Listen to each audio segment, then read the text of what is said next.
ආයිබෝන් දරුවනේ ඔයාලා සියලු දෙනාටම සුබ දවසක් වේවා.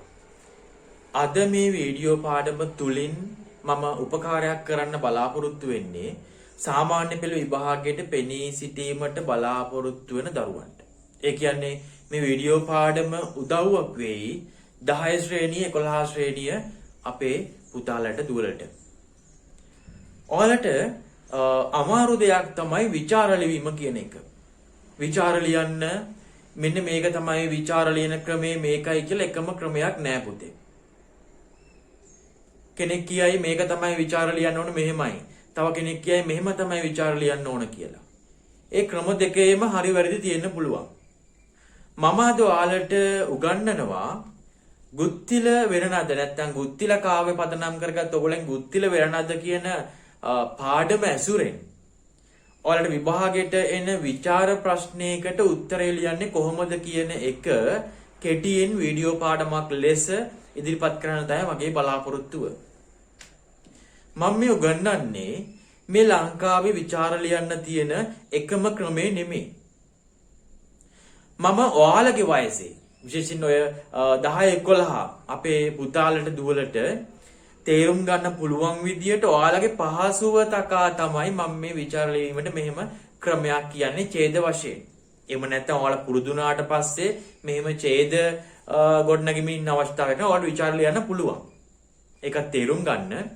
අපි අද බලමු ගුත්තිල වෙරණද කියන පාඩමින් ඔයාලගේ සාමාන්‍ය පෙළ විභාගයට අහන විචාර ප්‍රශ්නයකට පිළිතුර ගොඩනගන්න ඕන කොහොමද කියලා.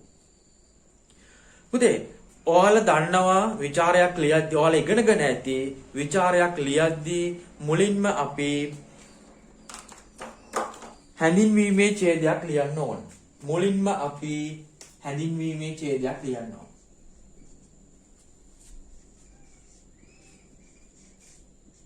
හැඳින්වීම.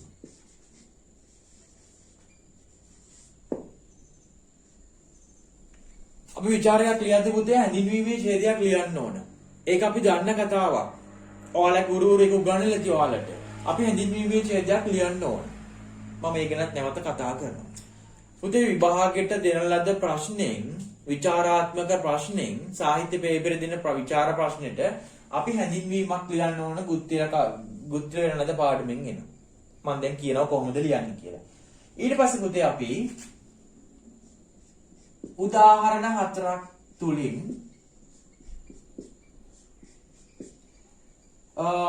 අපි අහන ප්‍රශ්නට උත්තරේ ලියන්න ඕනේ. ශබ්ද රසය හා අර්ථ රසය නම් අපි ඒකට උදාහරණ 4ක් ගන්නවා. එතකොට තැනට උචිත පරිදි විරිත වෙනස් කරා කියනනම් අපි උදාහරණ 4ක් ගන්න. ඒ කියන්නේ පුතේ මම මේ 15 ප්‍රශ්නයක් ගැන කියලා ලකුණු 15ක ප්‍රශ්නයකට නම් ඔබ උදාහරණ 4ක් ලියන්න. ලකුණු 10ක ප්‍රශ්නයකට නම් අර කෙටි ප්‍රශ්නයකට නම් උදාහරණ 3ක් ගත්තම ඇති. අපි හිතමු ලකුණු 4 15 ප්‍රශ්නයක් කියලා. අපි මේ වගේ කවි 4ක් ඔය ප්‍රශ්නෙට අනුව ප්‍රශ්නෙට අදාළව කරුණු 4ක් ගන්නවා.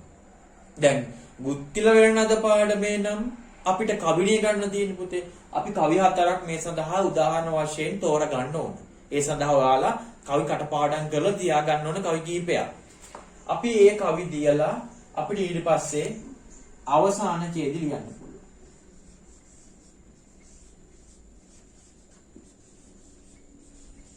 අවසාන ඡේද ලියන්න පුළුවන් ප්‍රශ්නෙන්. මම පොතේ නැවත කියනවා අපි ගුත්තිල වෙරණද කියන පාඩමෙන් විචාර ප්‍රශ්නයකට උත්තර ලියනකොට අපි හැඳින්වීමේ ඡේදයක් පුතේ ලියන්න ඕන. ඒක අනිවාර්යයි. අපි හැඳින්වීමේ ඡේදයක් පොඩිට ලියනවා. ඊට පස්සේ ප්‍රශ්නෙන් අහන්නේ මොකද්ද? ඒ අහන දෙයට අදාළව අපි කවි 4ක් ආශ්‍රයෙන් මේ පිළිතුර ගොඩනගන්නේ. නැත්තම් කරුණු 4ක් ආශ්‍රයෙන්. ඊට පස්සේ ප්‍රශ්නෙට අදාළවම අපි අවසාන ඡේදයක් ලියනවා. මෙන්න මේක තමයි මම අද තවදුරටත් දැන් කතා කරන්න හදන්නේ. මම හිතනවා පුතේ ඔයාලට මේක තේරෙන්නේ නැති. ඔයාලගේ විචාර ප්‍රශ්න සමහර විචාර ප්‍රශ්න උදාහරණ 3ක් ඇසුරෙන් පැහැදිලි කරන්න තියෙනවා. ඒකට ඔයාලට ලකුණු 10ක් ලැබෙනවා. අනිත් විචාර ප්‍රශ්න උදාහරණ 4ක් ඇසුරෙන් පැහැදිලි කරන්න නැත්නම් කොටස් දෙකකට බෙදනවා උදාහරණ දෙක පැහැදිලි කරන්න කියලා. ඒකට ලකුණු දෙකටම 15යි. මෙන්න මේ විදිහට තමයි ඔයගොල්ලන්ගේ විචාර ප්‍රශ්න අහන්නේ. අපි උදාහරණ ඕනම ප්‍රශ්නයකට උදාහරණ 4කට සෝදානම් වීම පුතේ හොඳයි. උදාහරණ 4කට සෝදානම් වීම වටිනවා. ඒක නිසා අපිට උදාහරණ 3ක් ලියන්න පුළුවන් නේ කොහොමද 4කට සූදානම් වෙන්න ඕන. මම මගේ ළමයින්ට කියන්නේ එහෙම. හරි. ආයෙ මතක් කරනවා මේක පුතේ මේ ලංකාවේ විචාර ලියන තියෙන එකම ක්‍රමය නෙමෙයි. ඔයාලට පහසු ක්‍රමයක් මම මේ කියන්නේ. මටත් තව ක්‍රම ඕන තරම් තියෙනවා කියන්න. ක්‍රම කීපයක්ම තියෙනවා. ඔයාලට පහසු ක්‍රමයක් මම මේ කියන්නේ. අපි බලමු දැන් මම මේ ලකුණු කතාව ඔක මකලා දානවා. අපි බලමු දැන් මෙන්න මේ හැඳින්වීම කොහොමද ලියන්න ඕන කියලා. හැඳින්වීම කොහොමද ලියන්න ඕන කියලා අපි බලමු. මොනවද අපි මේකට ලියන්න ඕන? හැඳින්වීමේ ඡේදයට අපි මොනවද ලියන්න ඕන? මම මෙහෙම කියන්නම්.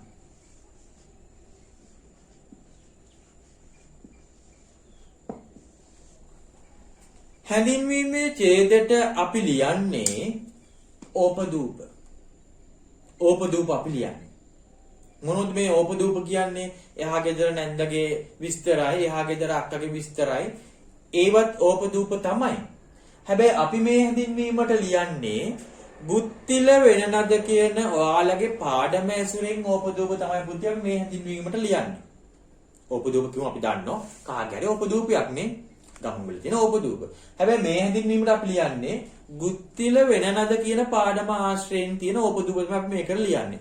මොනවද ගුත්තිල වෙනනද කියන පාඩමේ ඕපදූප පුතේ මතක් කරගන්න. ඔයාලගේ ගුරුතුමා හෝ ගුරුතුමිය ගුත්තිල වෙනනද පාඩම කරද්දී මේ ඕපදූප ගැන කතා කරනවා අනිවාර්යෙන්ම. මොනවද ඕපදූප? මොනවද ගුත්තිල වෙනනද කියන පාඩම උපුටා අරගෙන ඒ කවි ටික උපුටා අරගෙන තියෙන්නේ ගුත්තිල කාව්‍යෙන්. ගුත්තිල කාව්‍ය ලිව්වේ කවුද? වැත්තෑවේ හාමුදුරුවෝ. වැත්තෑවේ හාමුදුරුවෝ හිටපු යුගය අවදිය මොකද්ද? කෝට්ටේ යුගය. ගුත්තිල ගුත්තිල කාව්‍යයේ කවි සංඛ්‍යාව සම්පූර්ණ පද්‍ය සංඛ්‍යාව කීයද? 511යි. ගුත්තිල කාව්‍ය රචනා කරලා නැත්නම් ගුත්තිල කාව්‍ය නිර්මාණය කරන්න වැත්තෑවේ හාමුදුරුවෝ පදනම කරගත්තේ මොකද්ද? ගුත්තිල ජාතකය. ඔන්න ඔය වගේ ඕපදූප ටිකක් තමයි පුතේ මම මෙතන ඕපදූප කියලා අදහස් කරේ. මොනවද? ගුත්තිල වෙනනද කියන පාඩම ගුත්තිල කාව්‍ය ඇසුරෙන් තමයි උපුටා අරගෙන තියෙන්නේ. හරිනේ. ඊට පස්සේ වැත්තෑවේ හාමුදුරුවෝ තමයි ගුත්තිල කාව්‍යයේ නිර්මාණකරුවා. කෝට්ටේ යුගයට තමයි වැත්තේ හාමුදුරුවෝ අයත් වෙන්නේ. ගුත්තිල කාව්‍යයේ පද්‍ය සංඛ්‍යාව 511යි. ගුත්තිල කාව්‍ය සඳහා පදනම් වෙලා තියෙන ගුත්තිල කාව්‍ය ලියලා තියෙන්නේ ගුත්තිල ජාතක කතාව ආශ්‍රය කරගෙන. ඔන්න ඔය වගේ ඕපදූප ටික ඔය වගේ හැඳින්වීමක් තමයි පුතේ ලියන්න ඕනේ. මේ ඔක්කොම විස්තර ලියන්න ඕනේ කියලා දෙයක් නෑ. සාමාන්‍යයෙන් ඔයාලගේ රූල් 4ක් 5ක් නේ. රූල් 1ක් 4ක් වගේ ලියන්නකො හැඳින්වීමක්. වැත්තෑවේ හාමුදුරුවෝ මේ ගුත්තිල කාව්‍යයෙන් මේ ගුත්තිල වෙනනද පාඩමේ කවි ටික උපුටා අරගෙන තියෙන්නේ. වැත්තෑවේ හාමුදුරුවෝ මේ ගුත්තිල කාව්‍ය ලියලා තියෙන්නේ. ගුත්තිල ජාතක පදනම් කරගෙන මේ ගුත්තිල කාව්‍ය නිර්මාණය වෙලා තියෙන්නේ. ගුත්තිල කාව්‍ය පද්‍ය සංඛ්‍යාව 511ක් තියෙනවායි. එතකොට ගුත්තිල කාව්‍ය කෝට්ටේ අවදියේ ලියවෙලයි. ඔන්න ඔය වගේ ප්‍රධාන කරුණු වගේ එකක් දෙයක් මග ඇරෙන්න පුළුවන්. ඔයාලට මතක් වෙන ප්‍රධාන කරුණු ටිකක් මේ හැඳින්වීමේ ඡේදයට දාන්න ඕන. ඊට පස්සේ පුතේ අපි ප්‍රශ්නය ආශ්‍රයෙන් ප්‍රවිෂ්ටයක් ලබා ගන්න ඕන. මම ඕගොල්ලන්ගේ මේ ගුත්තිල වෙනනද කියන පාඩමේ තියෙන අභ්‍යාසය යටතේ අභ්‍යාසය යටතේ තියෙන ප්‍රශ්නයක්ම ගන්නම්. ඒ ප්‍රශ්න ටික පුතේ ඔයාලා ලියන්න. මොකද ඒක ඔයාලට වැදගත් වෙයි. මේ වගේ ප්‍රශ්නයක් තමයි විභාගෙට බොහෝ විට එන්නේ. මම ටිකක් ඔයගොල්ලන්ට පහසු ප්‍රශ්නයක් ගන්නම්. මෙහෙම ප්‍රශ්නයක්. අභ්‍යාසය 38 පිටුව මගේ නම් අභ්‍යාස දින මෙහෙම. අර්ථය ත්‍රිවුර වන්නේ ශබ්දය ඒහා ගැලපෙන ලෙස අනුගත කළහොත් පමණි. ගුත්තිල කාව්‍ය මේ සඳහා හොඳම නිදසුනකි පැහැදිලි කරන්න. උදේ විභාගයට ගිහිල්ලා ප්‍රශ්නය හොඳට කියවන්න ඕන. කොහොමද තියෙන්නේ? අර්ථය තීව්‍ර වන්නේ ශබ්දයේ එහා ගැලපෙන ලෙස අනුගත කළහොත් පමණි. අර්ථය තීව්‍ර වන්නේ ශබ්දය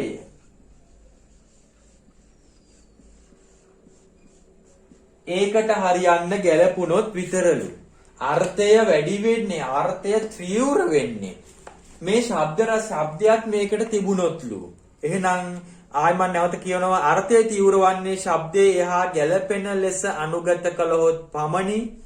උත්තිල කාව්‍ය මේ සඳහා හොඳම නිසුනකි පැහැදිලි කරන්න. පුතේ, විභාගයේ විචාර ප්‍රශ්නයකට ලකුණු ගැනීම ආරම්භ වෙන්නේ ප්‍රශ්නේ කියවීමෙන්, ප්‍රශ්නේ තේරුම් ගැනීමෙන්මයි. ඒක නිසා ප්‍රශ්න අපි සාමාන්‍ය විනාඩි 20ක් 25 මේ විචාර ප්‍රශ්නයක් ලියනවනේ, 20ක් විතර ලියනවනේ. ඒක නිසා ප්‍රශ්නේ තේරුම් ගන්න පොඩි කාලයක් වෙන් කරාට වරදක් නැහැ. විනාඩි 2 3ක් 4ක් 5ක් ගත්තට වරදක් නැහැ. අර්ථය තීව්‍ර වන්නේ ශබ්දයේ එහා ගැලපෙන ලෙස අනුගත කළහොත් පමණි. උත්තිල කාව්‍ය මේ සඳහා හොඳම නිසුනකි පැහැදිලි කරන්න. මොකද පුතේ මේ ප්‍රශ්නේ කියන්නේ? අර්ථය වඩාත් ඉස්මතු වෙන්නේ නැත්තම් තීව්‍ර වන්නේ, පැහැදිලි වන්නේ ශබ්දයක් ඒ වගේ ශබ්දය ඊට ගැලපුණොත් විතරයි. ශබ්දය අර්ථයට ගැලපුණොත් විතරයි. ඒ කියන්නේ පුතේ මේ කියන්නේ නොකියා කියන්නේ ගුත්තිල කාව්වේ. ඔයගොල්ලන්ගේ මේ ගුත්තිල වෙනද කියන කවි ටිකේ නැත්තම් ගුත්තිල කාව්වේ අර්ථ රසයට ගැලපෙන්න ශබ්ද රසයක් තියෙනවා. මේකට ගැලපෙන්න මේක තියෙනවා. අර්ථය හොඳට පැහැදිලි වෙන්නේ ශබ්ද රසය තියෙන නිසා කියන දේ කියන්නේ. ගුත්තිල කාව්වේ අර්ථ රසයත් ශබ්ද රසයත් හොඳට මනාව මිශ්‍ර කරමින්, මනාව එකතු කරමින් නිර්මාණය කරලා තියෙනවා වැත්තෑවේ හාමුදුරුවෝ. මෙන්න මේක විමසන්න කියලා කියන්නේ. එහෙනම් අපි අර ඕපදූපේ ගන්නවා. දැන් ආයි මේක අමතක කරන්න. දැන් මේක අමතක කරන්න පොඩ්ඩක්. මේක තාම අමතක කරලා දැන් අපිට ප්‍රශ්නේ තේරෙනවා. ප්‍රශ්නේ තේරුම් ගත්තා. අපි යනවා ආයි ඕපදූපේ ගාවට. අපි කියනවා ගුත්තිල කාව්‍ය වැත්තෑවේ හිමියන් විසින් කෝට්ටේ අවධියේ නිර්මාණය කරන ලද්දක නිර්මාණය කරලා තියෙනවා. ඕම කියලා ලියන භාෂාවෙන් ලියන්න ඕන. ඊට පස්සේ ගුත්තිල කාව්‍ය සඳහා ගුත්තිල ජාතක කතාව පදනම් වුණා. ගුත්තිල කාව්‍යයේ කවි 511ක් තියෙනවා. වැත්තෑවේ හිමියන්ගේ දක්ෂතාවය පෙන්눔 කරන අනගි නිර්මාණයක් තමයි ගුත්තිල කාව්‍ය. ඔන්න ඔයගේ විස්තර කියලා අපි ඊට පස්සේ කියනවා ගුත්තිල කාව්‍යයේ අර්ථ රසයේ සේම ශබ්ද රසයත් මනාව ගැඹුරු නිර්මාණයක්. එලෙස අර්ථ රසය හා ශබ්ද රසයේ ගැඹුණු ආකාරය පහත අයුරින් විමසීමට ලක් කිරේ. මෙලෙස විමසා බලමු. ඔන්න වගේ ප්‍රවිෂ්ටයක්, ප්‍රශ්නෙට ප්‍රවිෂ්ටයක් ලබා ගන්න ආකාරයේ හැඳින්වීමක් අපි ලියනවා. ප්‍රශ්නේ ලියන්න ප්‍රවිෂ්ටයක් ගන්න ඕන.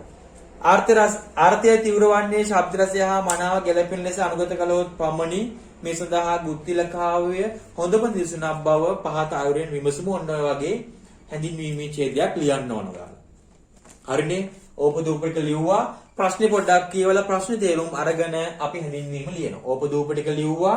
ප්‍රශ්නේ තේරුම් ගත්තා. ප්‍රශ්නෙට අනුව උත්තරේ දෙන්න ලියන්නේ මේ ආරම්භ කරලා තියෙන්නේ කියලා පෙන්නන්න අපි ඒ ප්‍රවිෂ්ටයක් ලබා ගන්න ආකාරයේ හැඳින්වීමක් ලිව්වා.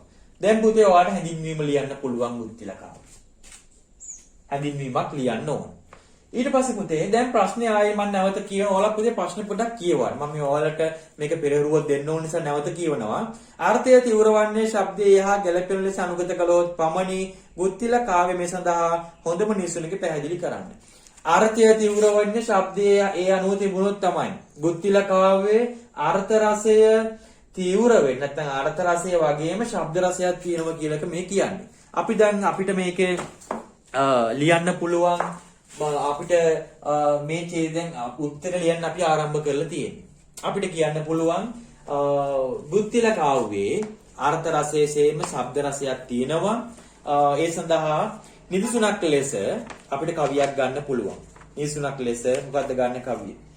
අපි මෙන්න මේ කවිය ගම 33 වෙනි කවිය. ඔයාලට කැමති කවිය ගන්න මම මේ දැන් කියන්නේ නිකන් බලන්න 33 වෙනි කවිය. ඒ කියන්නේ අපි මෙන්න මේ කවිය පදනම් කරගෙන තමයි මේ කොටස ලියන්නේ. බලන්න. රූ රසේ අදිනා මම ලස්සනට ගායනා කරන්නේ නැහැ. මගේ මිහිරි කටහඬින් අහගන්න. රූ රසේ අදිනා ලෙසේ අත් ලෙල දිදී විදුලිය පබා රන් රසේ එක් වන ලෙසේ වෙන නාද නූපා තබ තබා කම්පසේ දෙන සැර ලෙසේ දෙස බල බලා නෙතගින් සබා මම් කෙසේ පවසම් එසේ වර සුර ලඳුන් දුන් රඟ සුබා මෙන්න මේ කවියේ මේ දිව්‍යාංගනාවන් නර්තනයේ යෙදුණු ආකාරය පිළිබඳව තමයි පුතේ විස්තර කරලා තියෙන්නේ. දැන් අපේ පුතාලට ප්‍රශ්නයක් ඇති.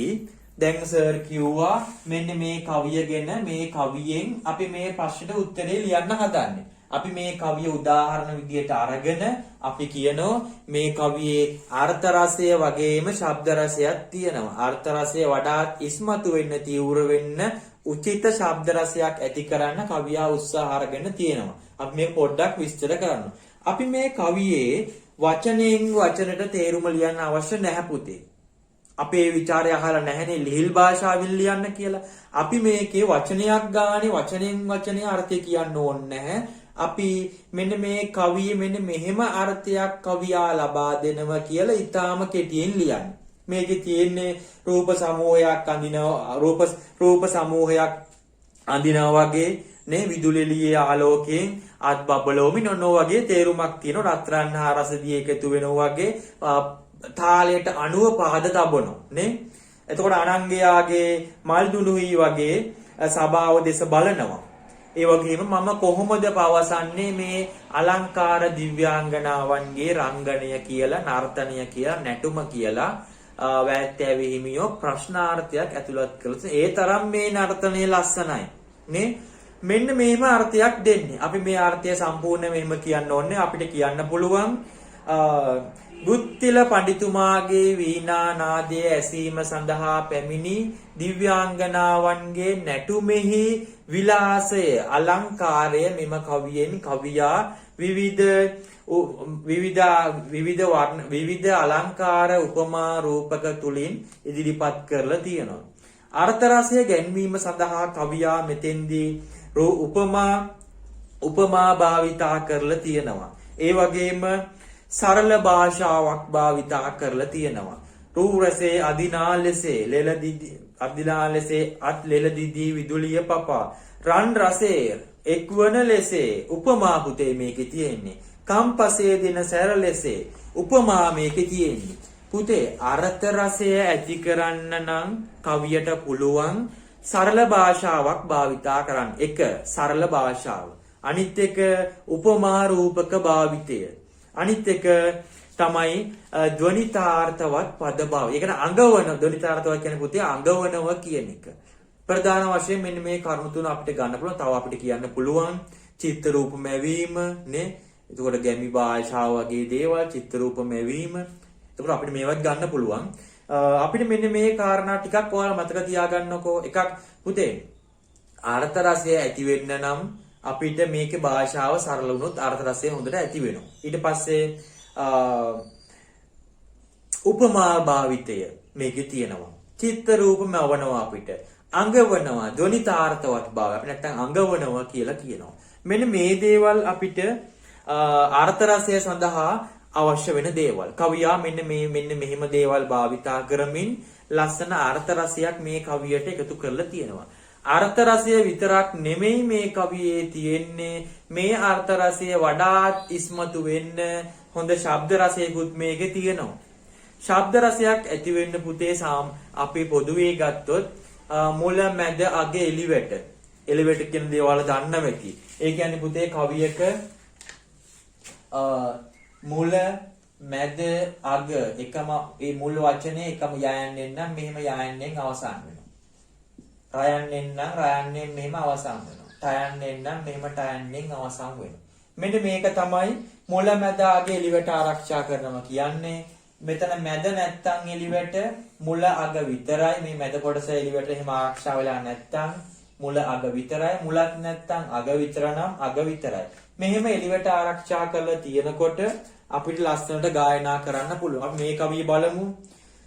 රූ රසේ අදිනා ලෙසේ අත් ලෙදදිදී විදුලිය පබා රන් රසේ රූ රසේ එතකොට අදිනා ලෙසේ ඊට පස්සේ විදුලිය පබා රසේ ලෙසේ පබා ඊට පස්සේ රන් රසේ රසේ ඊට පස්සේ ලෙසේ තබා ඊට පස්සේ කම්පසේ දෙන සැර ලෙසේ දෙස බල බලා නෙතකින් සබා කම්පසේ පසේ කියලා තියෙනවා ආයි ලෙසේ සබා ඊට පස්සේ මම් කෙසේ කෙසේ කියන එක ඊට පස්සේ එසේ සුභා මෙන්න මේ විදිහට මම කිව්වා වගේ මුල මැද අගේ අග තුනේම වැට්ටෑවේ හාමුදුරුවෝ එලි සමය නැත්තම් එලි වැට ආරක්ෂා කරලා තියෙනවා. මෙහෙම කියද්දි ලස්සනට ගායනා කරන්න පුළුවන් හොඳ ශබ්ද රසයක් ඇති වෙනවා.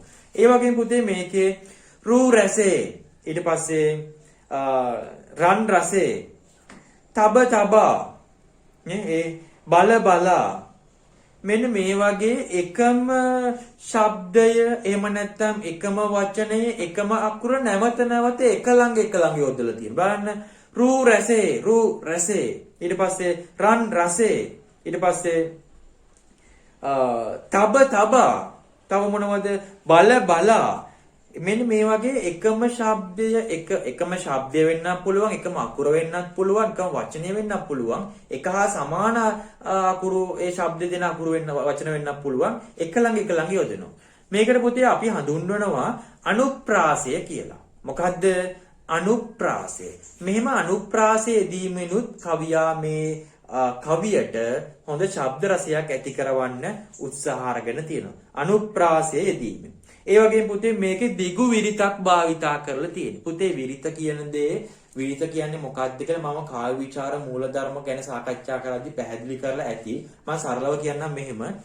පුතේ විරිතක් කියන්නේ මේ යම්කිසි කවියක් ශබ්ද කරන්න ගතවන කාලයක්. මෙහෙම හිතන්නකෝ.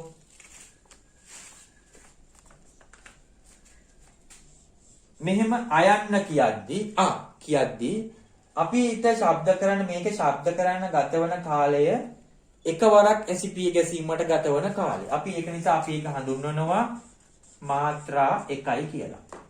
ඊට පස්සේ ආයන්න කියද්දී මේක මේ ආ කියද්දී ඇසිපිය දෙකක් ගැහෙනවා අපි. එතකොට අපි ඒක හඳුන්වනවා මාත්‍රා 2යි කියලා.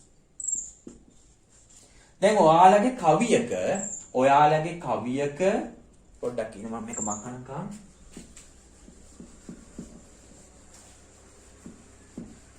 ඔයාලගේ කවියක දැන් ලියලා තියෙන මේ කවියක් මේ කවියේ මේ වගේ මාත්‍රා දෙකේ අකුරුත් තියෙනවා මාත්‍රා එකේ අකුරුත් තියෙනවා. මම ඔයාලට තේරෙන්න කියන්නේ මාත්‍රා දෙකේ අකුරුත් දෙකේ ශබ්දයක් තියෙනවා මාත්‍රා එකේ ශබ්දයක් මේකේ තියෙනවා. දෙකේ ශබ්දයක් තියෙනවා එකේ ශබ්දයක් තියෙනවා. මේ පේළියක මේ ශබ්දේ තියෙනවා ගොඩක් මාත්‍රා 1 2 මෙහෙම කියන. අපි මේ මාත්‍රා ගාන ගනින්නේ මෙන්න මේ විදියට. ආ කිව්වොත් 2යි අ කිව්වොත් 1යි. මෙන්න මේ විදියට. අපිට මේ විදියට මේක ගන්න පුළුවන්. හල් අකුරක් ආවොත් මාත්‍රා භාගයක් කියලා අපි හඳුන්වනවා. මෙන්න මේ විදියට අපිට ගන්න පුළුවන්. හල් අකුරක් අමතක කරාම මාත්‍රා 1යි 2යි කියලා අපිට සාමාන්‍යයෙන් ගැන ගන්න පුළුවන්. අපිට දැන් රූ කිව්වට පස්සේ මාත්‍රා 2යි රැ කිව්වම එක මාත්‍රාවයි සේ කිව්වම මාත්‍රා 2යි ආ කිව්වම 1යි දී කිව්වම 1යි නා කිව්වම 2යි ඊට පස්සේ ආ කිව්වම 1යි උත්කම නෝ විදිහට මාත්‍රා ගන්න පුළුවන්. මෙන්න මෙහෙම මේකේ දීර්ඝ මාත්‍රා ප්‍රමාණයක් මට මතක විදිහට මේකේ මාත්‍රා 26ක් මේකේ භාවිතා කරලා දීර්ඝ මාත්‍රා ප්‍රමාණයක් දීර්ඝ විරිතක් භාවිතා කරලා තියෙනවා. අපිට මේ මාත්‍රා මේ වගේ මාත්‍රා සමූහයක එකතුව තමයි අපි විරිතක් කියන්නේ. විරිත. එහෙනම් මාත්‍රාවක් කියන්නේ එකවරක් ඇසිපිය ගැසීමට ගතවන කාලය කියන එක. එක මාත්‍රාවක් කියන්නේ මෙන්න වගේ. එකවරක් ඇසිපිය ගැසීමට ගතවන කාලයක් සහිත ශබ්ද අපි මාත්‍රා 1යි කියලා හඳුන්වනවා. දෙවරක් ඇසිපිය ගැසීමට ගතවන කාලයක් සහිත ශබ්ද ආ වගේ දේවල් මාත්‍රා 2යි කියනවා. මාත්‍රා 1 ශබ්දත් මාත්‍රා 2 ශබ්දත් මේ කවියේ තියෙනවා. අපි ඒ මාත්‍රා සමූහයේම එකතුව හඳුන්වනවා විරිතක් කියලා. මේක පුතේ තේරුම් නැත්නම් එච්චර හිතන්න එපා. ඒ කතාව අමතක කරන්න. හිතන්න එහෙම තේරෙන්නේ නැත්නම් පද පිහිටවපු ආකාරය කියලා හිතන්නකෝ. ඒත් ප්‍රමාණවත්. පද පිහිටවපු ආකාරය කියලා හිතන්න මේ විරිත තේරෙන්නේ නැත්නම් පද පිහිටවපු ආකාරය කියලා හිතා ගන්න. විදිහ තමයි හරි නම මේක තමයි හරි સિદ્ધාන්තය. එහෙම තේරෙන්නේ නැත්නම් කමන්නේ ඒක අත්‍යවශ්‍යම නැහැ. රූ රසේ අදිනාලසේ අත් ලෙලදිදී විදුලිය පපා මෙන්න මේ විදියට මාත්‍රා පිහිටවපු ආකාරය නැත්නම් පද පිහිටවපු ආකාරයේ මේක හොඳට ගායනා කරන්න පුළුවන්. රූ රසේ අදිනා ලෙසේ අත් ලෙල දිදී විදුලිය පබා රන් රසේ එක් වන ලෙසේ වෙන නාද නූපා තබ තබා තම්පසේ දෙන සැර ලෙසේ දෙස බල බලා නිතගින් සුබා මම් කෙසේ පවසම් එසේ වර සුර රඳුන් දුන් රඟ සුබා. මේකේ පුතේ මේ විරිත නිසා භාවිතා කරපු විරිත නිසා අර අර්ථයට අනුව මේ කවිය හොඳට ගායනා කරන්න පුළුවන්. එහෙනම් අපි ශබ්ද රසයට කීපයක් කිව්ව මොකද්ද? එකක් තමයි මුල මැද අග එලිවට තියෙනවා මේ කවියේ. ඊට පස්සේ ගායනා කරන්න පුළුවන් ආකාරයේ දීර්ඝ විරිතක්. විරිතක් කියන්නේ මේ ශබ්ද ගොඩක එකතුවක්. නැත්තම් පද දීර්ඝ විදිහට පද බෙදලා පද පිටු වල කියන්න පුළුවන්. මේක පුළුවන් නම් මේක මතක තියාගන්න. විරිතක් භාවිතා කරලා තියෙනවා. ඊට ඒ වගේම අනුප්‍රාසය රූ රසේ තබ තබා බල බලා රන් රසේ මේ විදිහට අනුප්‍රාසාත්මක යෙදුම් තියෙනවා. මෙන්න මේ වයින් තමයි පුතේ ශබ්ද රසය ඇති වෙන්නේ. මම නැවත පුතේ මේ කවිය තේරුම් ගත්තම අයිට එක අපිට මෙච්චර පැහැදිලි කරන්න අවශ්‍ය නැහැ. මේක හොඳට තේරුම් ගන්න. පුතේ ආර්ථ රසය ඇති වෙන්න නම් මම නැවත ප්‍රශ්න කියනවා. පුතේ ප්‍රශ්نين කියන්නේ ආර්ථය තීව්‍ර වන්නේ ශබ්දයේ ඒහා ගැළපෙන ලෙස අනුගත කළහොත් පමණි. ගුත්තිල කාව්‍ය මේ සඳහා හොඳම නිසුනක පැහැදිලි කරන්න.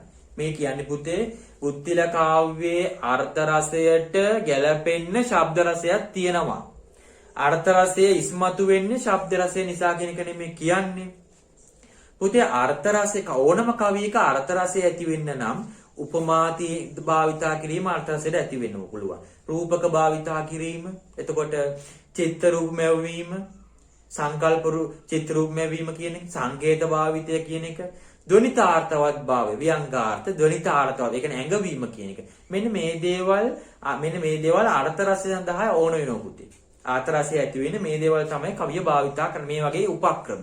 ශබ්ද රසය සඳහා කවිය භාවිතා කරන ක්‍රමවේද උපක්‍රම තමයි මුල මැද අග එලිවැට නැත්නම් එලි සමය. එතකොට අනුප්‍රාසය රූ රසේ තබ තබා එක ළඟ වචන මේ එකම වචනේ එකම ශබ්දයේ යෙදීම කියන එක. ඊට පස්සේ පුතේ විරිත භාවිතය. සමහර විට කෙටි විරිතක් දීර්ඝ විරිතක් වෙන්න පුළුවන්. දැන් මේ කවියේ දීර්ඝ විරිතක් තියෙන්නේ. විරිතක් කියන්නේ මාත්‍රා සමූහයක එකතුවක්. විරිත භාවිතය. පද බෙදීම කියන එකත් අපිට ගන්න පුළුවන්. පද බෙදීම වෙනම කාරණයක් විදිහට ගන්න. විරිත කියලා ගත්තම ප්‍රමාණවත්. පද බෙදී, ඒ කියන්නේ පද බෙදා ඇති ආකාරය අපිට ඒකත් ගන්න පුළුවන්. එහෙම නැත්නම් පද පිටුපු ආකාරය කියලා පොදුවේ කියන්න පුළුවන්. ඔයාලගේ තේරුම් මට්ටමට විරිත කියලා ගන්නවා නම් හොඳයි.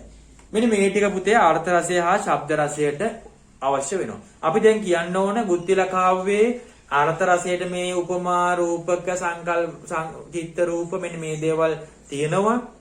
ලීල් භාෂාව චිත්ත රූප මේවා තියෙනවා. ශබ්ද රසයට මෙන්න මේ කාරණා තියෙනවා කියලා තමයි අපි කියන්න ඕන. දැන් මේ කවියේ අපි දැන් ප්‍රශ්නෙට උත්තරේ ලියන්න ප්‍රවිෂ්ටියක් ලබා ගන්න ඉවරයි. අපි කියනවා මේ සඳහා නිසුනක් ලෙස දිව්‍යාංගනාවන්ගේ නර්තනය හා සම්බන්ධ තියෙන මෙන්න මේ කවිය ගන්න පුළුවන් කියලා පුතාලා කවිය උපුටා දක්වලා එහෙම පොඩ්ඩක් ලියලා කවිය උපුටා දක්වන්න පුළුවන්. කවිය උපුටා දක්වද්දී උපුටා ගැනීමේ ලක්ෂණ වල දාන්න ඕන. ඕම කවිය ලියලා උපුටා ගැනීමේ ලක්ෂණය දාන්න ඕන. හරිනේ? ඕම ලියලා අපිට පුළුවන් මෙන්න මේ කවිය මේ අර්ථය පුතේ මේ අර්ථය සම්පූර්ණ අර්ථය ලියන්න යන්න එපා.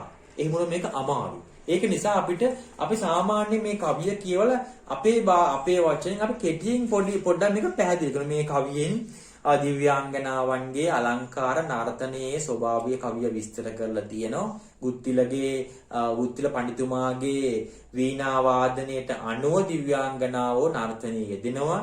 මේ සඳහා කවියා රූ රසේ අදිනා ලෙසේ මෙන්න මේ වගේ රත්රන් හා රසදියේ එක් වෙනවා වගේ මෙන්න මේ වගේ උපමා භාවිතා කරලා තියෙනවා. ඒ වගේම සරල භාෂාවක් භාවිතා කරලා තියෙනවා.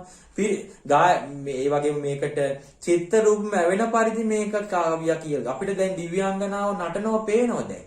ගුත්තිල පඬිතුමා වීණා වාදනය කරනවා අපිට පේනවා වගේ. චිත්ත රූපයක්ම වෙන. අන්න ඒ විදිහට මේ වැඩේ කරලා තියෙනවා කියලා.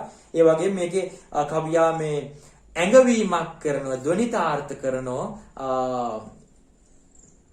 දිව්‍යාංගනාවන්ගේ නර්තනයේ අලංකාරය ගැන. මෙන්න මෙහෙම කියලා මෙන්න මේ දේවල් වලින් හොඳ අර්ථ රසයක් අපිට ඇති වෙලා තියෙනවා. අපිට මේකේ අර්ථය මෙන්න මෙහෙම හොඳ අර්ථ රසයක් තියෙනවා. ඒ වගේම මේ අර්ථ රසය වඩාත් ඉස්මතු කරන්න, තීව්‍ර කරන්න කවියා මුල මැද අග එලිවට ආරක්ෂා කරලා තියෙන ශබ්ද රසයක් ඇති කරවන්නේ. ඒ වගේම අනුප්‍රාසයේ එකම වචනේ රූ රසේ, රන් රසේ, තබ තබා, පා තබ තබා නේ බල බලා මේ වගේ අනුප්‍රාසාත්මක වචන භාවිතා කරලා තියෙනවා. ඒ වගේම මේකේ මාත්‍රා 26ක වගේ විරිතක් භාවිතා කරලා තියෙනවා. දීර්ඝ විරිතක් භාවිතා කරලා තියෙනවා. ඒ වගේම පද පිටුපු ආකාරනුත් අපිට මනා ශබ්ද රසයක් ඇති වෙනවා. මේකේ මුල මැද අග තුනේම එලිවට ආරක්ෂා කරලා තියෙනවා. ඔන්න ඔය විස්තර ටික ලියාගත්තා නම් අපිට ලියලා අපි කියනවා ආයෙත් කියනවා මේ කෙටියෙන් පුතේ මේව ලියන්නේ මෙන්න මේ කවියේ අර්ථයට ගැලපෙන්න ශබ්ද රසයේ කවියා ඇති කරලා තියෙනවා. හරිනේ. ඔන්න ඔය විදිහට මේ මෙච්චර මම කියවුවොත් මේ විස්තර ලියන්නේ නැහැ. අපි ඊටාම කෙටියෙන් මේක අර්ථය ගැන කියලා ඒ උපක්‍රම ටික උපමා රූපක චිත්ත රූප දනිතාර්ථවත් භාවය ඕව කියලා මේ දනිතාර්ථවත් භාවයේ පුතේ දනිතාර්ථවත් භාවයේ අර්ථ රසයත් ශබ්ද රසයත් දෙකම දනිතාර්ථවත් භාවයට ඕන. ඒ කියන්නේ ඇඟවීමට අර්ථ රසයත් ශබ්ද රසයත් දෙකම ඕනම. මෙන්න මේ කාරණා ටික කිව්වනම් මේක හරි. කෙටියෙන් කියන අපි රූල් 5කින් අගින් මේක විස්තර කරනවා. ඊට පස්සේ පුතේ අපි තව කවියක් ගන්න. රූල් 5කින් විතර විස්තර ගන්න පුළුවන්. කෙටියෙන් විස්තර කරන්නේ. අපි තව කවියක් ගමු මේකට. මොකද්ද ගන්න අපි? මේ ඕන කවියක් ගන්න පුළුවන්. මම පොඩ්ඩක් බැරිවි ඔයගොල්ලන්ට විස්තර කරන්න හොඳ කවියක්. මෙන්න මේක ගමු 14 වෙනි කවිය ඔයගොල්ලන් පොතේ තියෙන. අපි මෙන්න මේ කවියක් දක්වන්න පුළුවන්. අපිට කියන්න පුළුවන් ගුත්තිල කාව්‍යයේ අර්ථ රසය හා ශබ්ද රසය දෙකම මනාව ගැබ් වෙලා තියෙන නිර්මාණයක්. ඒ සඳහා තවත් නිසුණක් ලෙස පහත කවිය දක්වන්න පුළුවන් කියලා අපිට මේක ගන්න පුළුවන්. දිය දිය ගොස පල කෙරෙමිනි සැපමිනි ගිය ගිය තැන්න ඉසිවාරන් මුතුමිනි ගිය ගිය දිය නද එනමෙන් ගෙනමිනි සිය සිය ගුණයෙන් වෙන නද නික්මිනි. අපිට කියන්න පුළුවන් වීණා නාදය ජනතාව වෙත පැතිර යන ආකාරය මේ කවියෙන් කවියා වර්ණනා කරනවා. මේ සඳහා කවියා සරල භාෂාවක් භාවිතා කරලා තියෙනවා. ඒ වගේම මෙන්න මේ කියන කාර්යය අපිට චිත්‍රරූප මැවෙන විදියට කවියා මේ කාර්යය කරලා තියෙන චිත්‍රරූප මවමින් මේ අදහස ප්‍රකාශ කරනවා. ඒ වගේම රත්රන් මුතුමැණික් ඉහෙනවා වගේ මේ වගේ උපමා භාවිතා කරලා තියෙනවා. සමාන කිරීම කරලා තියෙනවා. මෙන්න මේ විදියට කවියා මේකේ අර්ථ රසය ගන්නවල තියෙනවා. මෙන්න මේ අර්ථ රසය වඩා තීව්‍ර වීම සඳහා කවියා මේකේ ගිය සිය මෙන්න මේ ගිය මෙන්න මේ වගේ මුල් සැපමිනි මිනි මෙන්න මේ වගේ මුල අග එලිවට ආරක්ෂා කළා. ඒක හොඳට මේක ගායනා කරන්න පුළුවන්. ඊට පස්සේ මේකේ ගිය සිය මෙන්න මේ වගේ අනුප්‍රාසාත්මක වචන භාවිතා පද භාවිතා කරලා තියෙනවා. ඊට පස්සේ මේකේ පුතේ කෙටි විරිතක් මධ්‍යස්ථ විරිතක් භාවිතා කරලා තියෙනවා. විරිතක් කියන්නේ මාත්‍රා සමූහික එකතුවක් නේ. මම කියවනේ එකවරක් ඇසිපිය ගන්න ශබ්ද කරන ශබ්දයක් නම් එක මාත්‍රාවයි. දීර්ඝ ශබ්දයන් දෙවරක් ඇසිපිය ගැසීමට ගතවන කාලයක් සයි ශබ්දයක් නම් මාත්‍රා දෙකයි. මේ වගේ මාත්‍රා සමූහික එකතුවක් තමයි විරිත කියන්නේ. මේකේ විරිත පිටවපු ආකාරයෙන්ුත් මනා ශබ්ද රසයක් ඇති වෙනවා. මෙන්න මේ වීණා වාදනයේ පැතිර යාම වීණා වාදනයේ නික්මීම අපිට ධ්වනිතාර්ථවත් වෙන විදියට අර්ථ රසය ශබ්ද රසය මනාව ගලපලා කවියා මේ වැඩේ කරලා තියෙනවා කියලා කෙටියෙන් ලියන්න ඕන. මම මුලික වගේ ගොඩාක් විස්තර කරන්නේ නැහැ. දැන් ඔයගොල්ලෝ විරිත කියන්නේ ඒව දන්න ඕගොල්ලන්ට තේරෙනවා. මෙන්න මේ විදියට විස්තර කරන්න තියෙන්නේ. ඊට පස්සේ අපි තව කවියක් ගමු.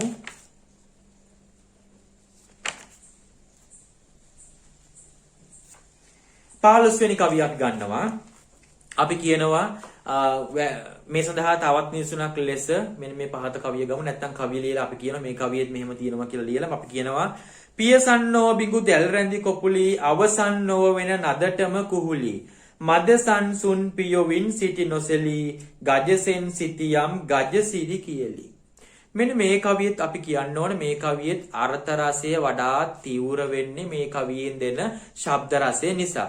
මේ කවියේ දෙන අර්ථය තමයි වීණා වාදනයේ මිහිරියාව අහපු ඇතුන්ගේ හැසිරීම ගැන තමයි මේ කවියේ අර්ථවත් වෙන්නේ. ඒ සඳහා කවියා සරල භාෂාවකින් උපමා භාවිතා කරමින්නේ ඇත්තු අඳිරලද චිත්‍රවල ඇත්තු වගේ කිව්වනේ. උපමා භාවිතා කරමින් චිත්‍ර උපමා වෙන සුළු භාෂාවකින් මෙන්න මේ අර්ථය ලබා දීලා තියෙනවා. ඒ වගේම පුතේ මේකේ ශබ්ද රසය ඇතිවීම සඳහා පියසන් අවසන් මදසන් ගජසෙන් එතකොට කොපුලිය කුහුලේ නොසලී කියලී මෙන්න මේ විදියට මුල අග එලිවට ආරක්ෂා කරලා තියෙනවා. එතකොට මේක ලස්සනට ගායනා කරන්න පුළුවන්.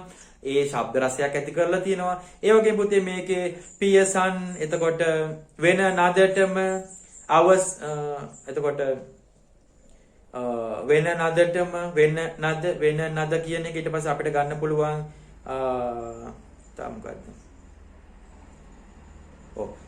අපිට මේක වෙන නදටම එතකොට පියසන් එක අපි නොගනිමු සංසුන් මෙන්න මේ වගේ අනුප්‍රාස එකම ශබ්දය නැවත වෙන නද සංසුන් මෙන්න මේ වගේ අනුප්‍රාසාත්මක යෙදුම් භාවිතා කරලා තියෙනවා. ඒ වගේ මේකෙත් පුතේ විරිත මේ අර්ථයටම ගැලපෙන විරිතක් භාවිතා කරලා තියෙනවා. ඒක නිසා අපිට මේ අර්ථ රසයත් ශබ්ද රසයත් මනාව එකතු වෙලා මේ කවියා කියන දේ ඇඟ වෙනවා ධ්වනිතාර්ථවත් වෙනවා. ඇඟ වෙනවා කියන්නේ ධ්වනිතාර්ථවත් භාවය කියන එක. මෙන්න මේ නිසා මේ කවියෙත් අර්ථ රසය වඩා තීව්‍ර වෙන ශබ්ද රසය බලපෑවා. අපි දැන් කවි 3ක් ගත්තා. අපි තව කවියක් ගමු.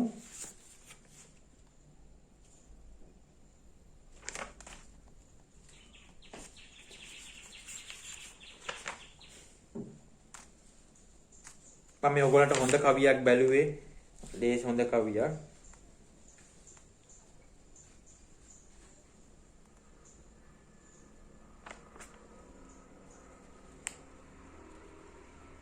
මේක පුතේ ඕන කවියක් ගන්න පුළුවන්. අපි ගමු මෙන්න මේන් කවියක්.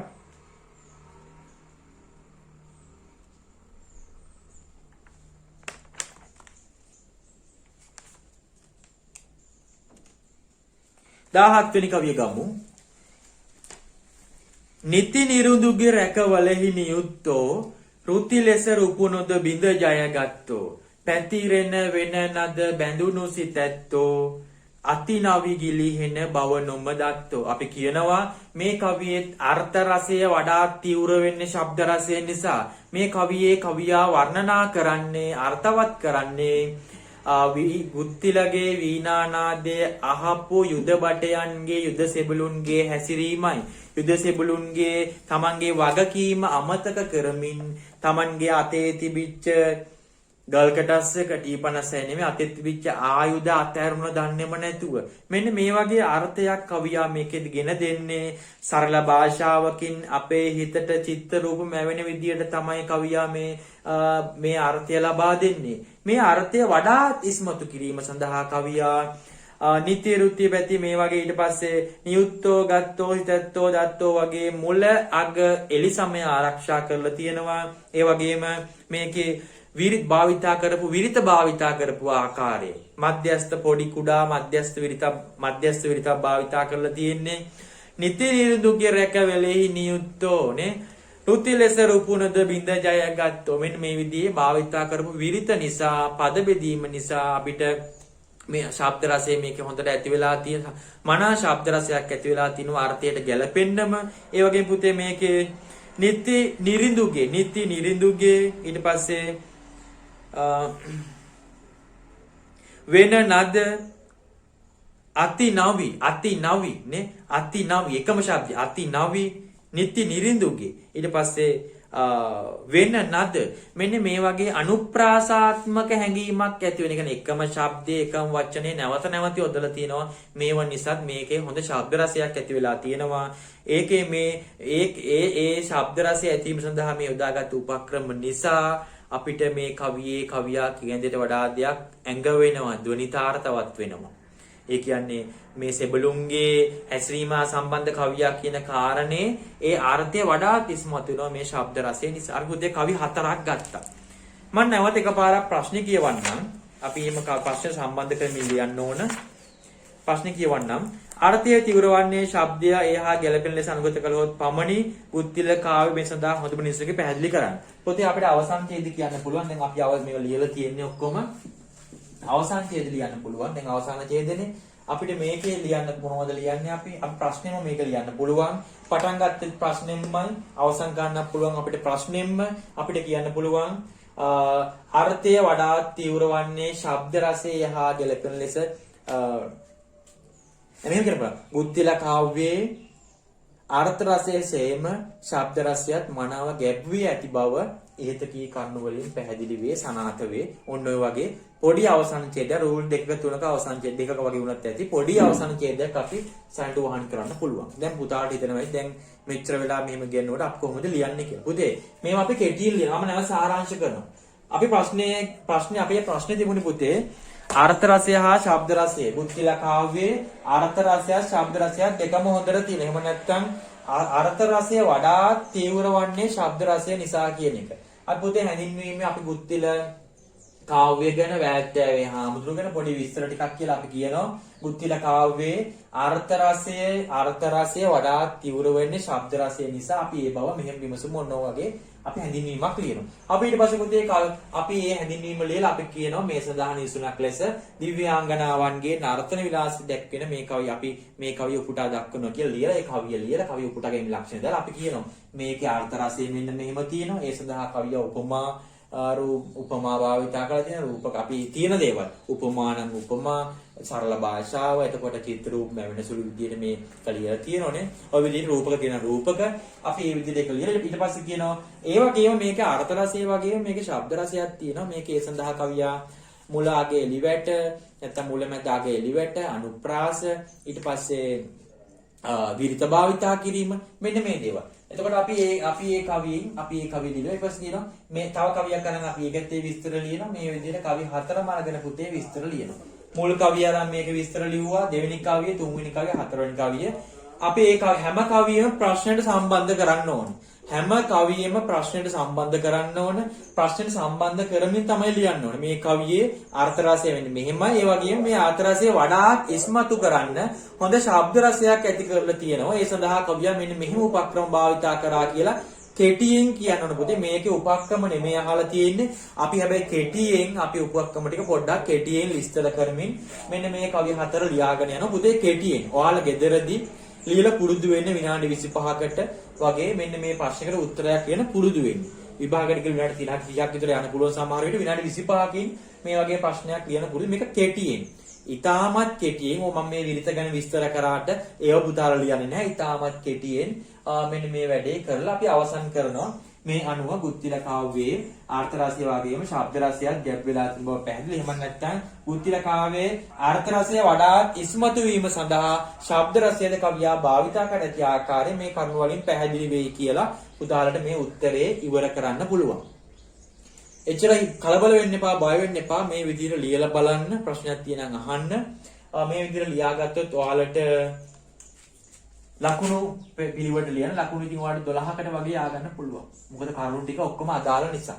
පුතේ මම නැවත මතක් කරනවා ඔයාලට මම මේ කිව්වේ මේ ලංකාවේ තියෙන එකම විචාර ලිවීමේ ක්‍රමයක් නෙමෙයි. ඔයාලට පහසු ක්‍රමයක් කිව්වේ. අපි හැඳින්වීමක් ලියනවා, ප්‍රශ්නට අදාළ කවි අරගෙන විස්තර කරනවා. කවි හතරක් අරගෙන හතරක් හෝ තුනක්.